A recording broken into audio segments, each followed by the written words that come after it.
Bonjour et bienvenue pour ce nouveau rendez-vous digital avec votre actualité, l'actualité des mairies et aujourd'hui la ville de Pézenas où nous allons pouvoir développer ensemble ces projets, ce qui changera votre quotidien dans la cité de Molière. Justement, en parlant de Molière, nous reviendrons en toute fin d'édition sur la suite et peut-être pas encore la fin de la célébration du 400e anniversaire de Molière. Je recevrai Robert Vivares, adjoint à la culture et du savoir populaire qui avec nous évoquera notamment la reconstitution programmée en septembre dans la ville de Pézenas autour de l'illustre auteur et acteur de théâtre. Mais pour débuter, avec la hausse des températures, un rendez-vous très attendu par les Picénois. Il s'agit bien évidemment du centre aquatique au Pézenas, annoncé en mai dernier par Gilles Détor, le président du Conseil communautaire de l'agglomération Hérault-Méditerranée. Le centre eau aquatique a ouvert le 9 juillet dernier. Un bassin nordique de 324 mètres carrés, des plages végétalisées ou encore un splash pad de 70 mètres carrés. Je vous propose de découvrir en images ce qui sera très certainement une de vos destinations. Une visite guidée en compagnie de Muriel Chevestrier, directrice des centres aquatiques de l'agglomération.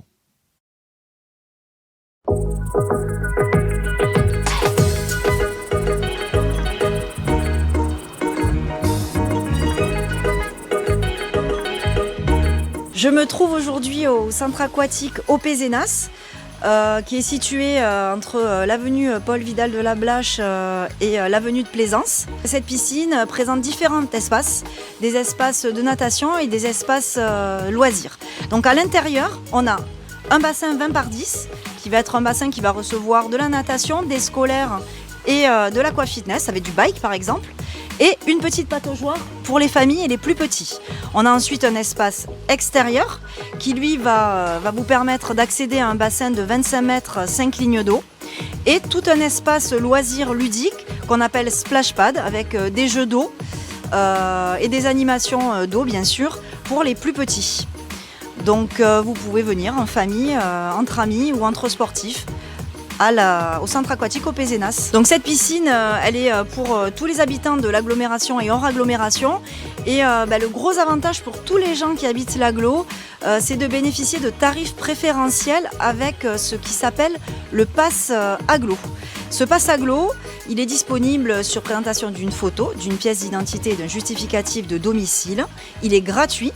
Et ces tarifs préférentiels, ils seront accessibles non seulement sur Eau Pézenas, mais aussi à l'archipel La Cité de l'Eau à Agde. Donc un pass pour vos 2 piscines communautaires. Très certainement un futur incontournable de vos sorties, ce nouveau centre aquatique au Pézenas.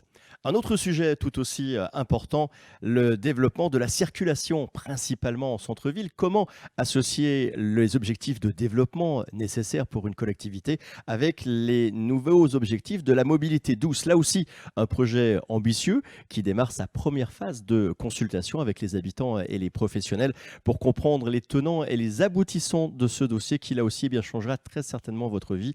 Nous faisons le point avec Christine Munoz, paysagiste auprès de Atelier Site, l'agence en charge de ce projet.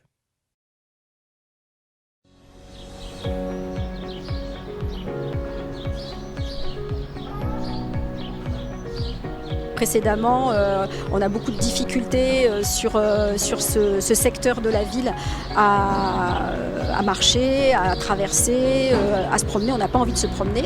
On voit parfois des gens qui vont faire des courses et qui marchent sur la route. Donc ce que ça va amener, c'est que ça va bien sûr améliorer cette capacité à circuler, à se déplacer, à aller jusqu'à des commerces, mais aussi à rentrer chez soi. Je pense que pour les habitants de l'avenue, c'est important aussi parce qu'on est vraiment sur un travail de revalorisation complète de l'avenue, donc de se retrouver dans des espaces qui sont beaucoup plus confortables mais beaux aussi, c'est un enjeu pour l'ensemble de la commune.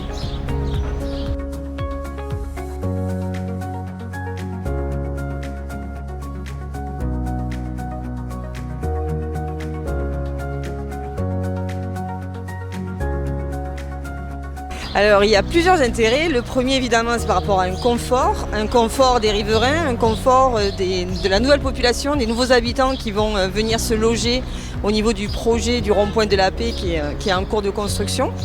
Et puis un confort au niveau de l'aménagement pour aller jusqu'au centre-ville avec une partie partagée de piétons, une voirie beaucoup plus rétrécie au niveau des voitures. Le véhicule ne devient pas la priorité. C'est les modes doux qui sont les premiers choix. Et après, il me semble que une vitrine pour la ville qui est nécessaire, car une personne qui arrive sur Pézenas ne peut à aucun moment imaginer, en arrivant par le rond-point de la Paix, qu'on a un bijou en cœur de ville.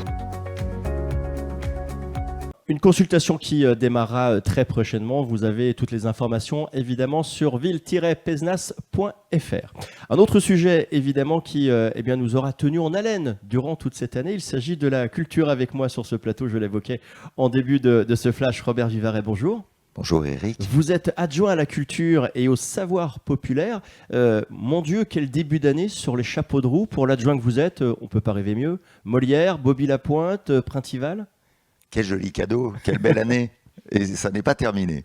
Alors, c'est pas terminé justement parce qu'on l'évoquait au début de ce journal, dans le cadre de cette célébration, de ces célébrations de l'anniversaire de Molière, il y a une spécialité quand même un peu de Pézenas, qui est la reconstitution historique.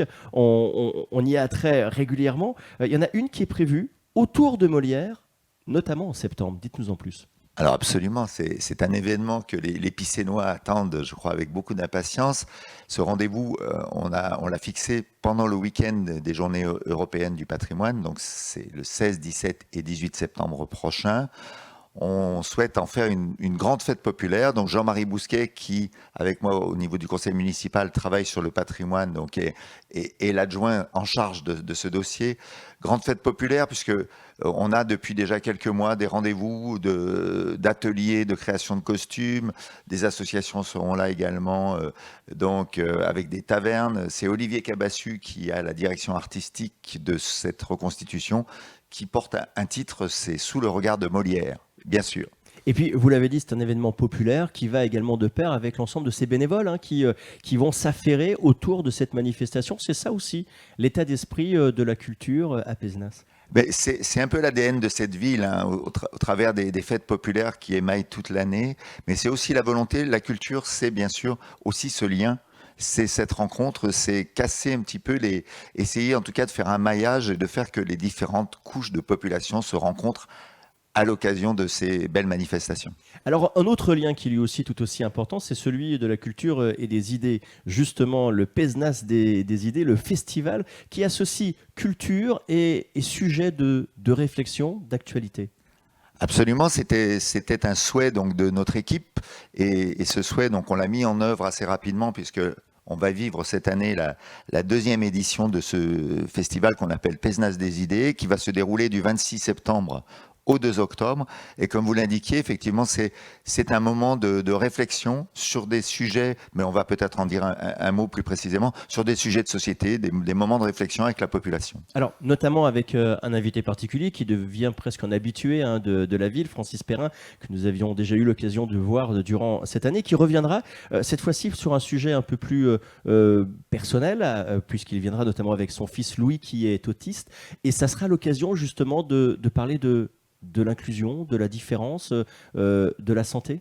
C'est absolument ça. Donc, quand Francis Perrin était venu en janvier, j'avais évoqué avec lui, parce que je connaissais un petit peu l'histoire de ce qu'ils avaient vécu avec son épouse et avec leur fils Louis, déclaré autiste sévère à la naissance, et de cette bagarre. Donc, il y a un film qui s'appelle Presque comme les autres, qui a été réalisé avec Bernard Campan.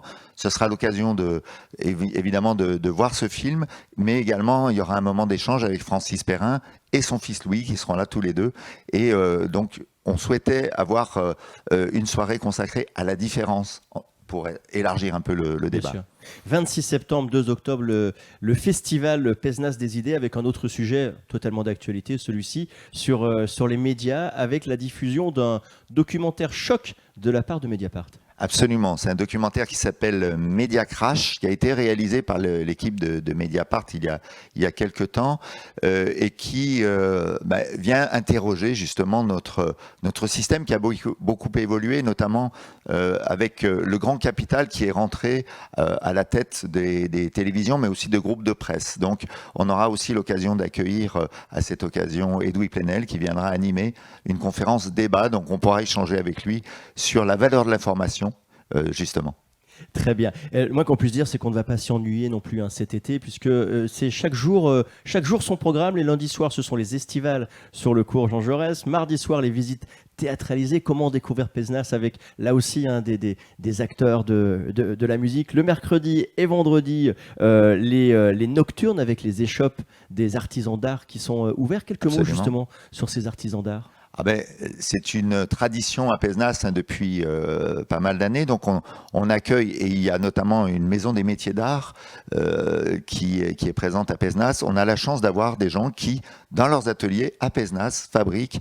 Et donc il nous semble évidemment essentiel de leur donner l'occasion d'avoir cette vitrine ouverte pendant l'été, de les accompagner, de les aider à développer et de mettre en avant ces savoir-faire qui sont assez exceptionnels. On a la chance jeudi, samedi, dimanche, ce sont des spectacles au Théâtre de Verdure. Quelques exemples des spectacles qu'on va pouvoir découvrir. Alors là aussi, c'est un petit peu dans le même esprit, c'est-à-dire qu'on travaille avec un certain nombre d'acteurs culturels de la ville. On a un équipement que vous connaissez, je pense, ce Théâtre de Verdure de 900 places qui est dans un écrin de verdure. Et donc, on travaille avec ces associations sur une programmation. Alors, c'est du cinéma en plein air, très familial. Les séances sont gratuites pendant l'été. C'est aussi avec la Mirandella des Arts, mais c'est aussi avec Pézenas Enchanté, des spectacles autour de la chanson, du théâtre que l'on retrouve. Et le programme est en ligne, il est très varié pendant tout l'été, comme vous le disiez. Justement, vous me faites une transition parfaite. Le programme, vous le retrouvez en ligne sur ville-pézenas.fr et surtout sur la toute nouvelle application de la ville de Pézenas que nous vous invitons évidemment à télécharger. Est-ce que je peux ajouter juste un dernier élément, un dernier rendez-vous ? Faites comme chez vous. Merci, c'est la création pour les 100 ans également de la naissance de Bobby Lapointe. On va avoir une première mondiale en septembre avec le Barbu du Square. On a redécouvert que Bobby Lapointe avait écrit une pièce pendant sa jeunesse et c'est Philippe Carr, metteur en scène marseillais, avec des comédiens du Conservatoire de Montpellier qui travaillent sur cette mise en scène. Et donc en septembre, les 9 et 10 septembre, on aura les premières représentations à Pézenas. Très bien. Robert Vivares, merci infiniment d'avoir été notre invité. Merci à vous d'avoir suivi ce JT des Mairies dédié aujourd'hui à la ville de Pézenas. À très bientôt.